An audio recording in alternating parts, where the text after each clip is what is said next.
మనసులో ముద్ర వేయడానికి నీ ఇంటి ముందు పెద్ద కటౌట్ పెట్టినోడ్నే. మరి నా స్టాంప్ నా కొడుకుని పుట్టించాలంటే ఇంకేం చెయ్యాలి నిన్ను?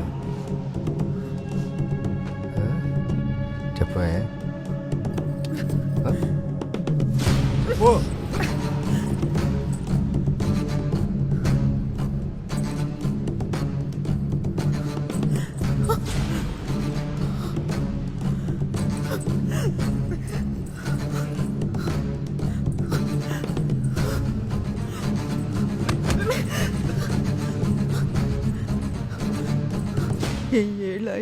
ఏళ్ళ ఆయుష్ అని అందరికి చెప్పుకుని తిరిగేదాన్ని.